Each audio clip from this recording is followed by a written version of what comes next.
Welcome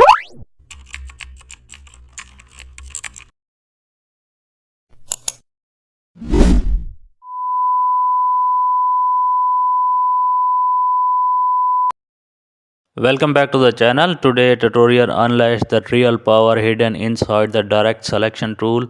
We start by selecting the white arrow to active precise anchor control.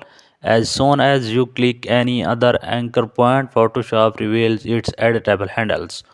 Now gently drag the anchor to reshape the subject with clean accuracy. Notice how the curve adjusts smoothly as the handle move with it.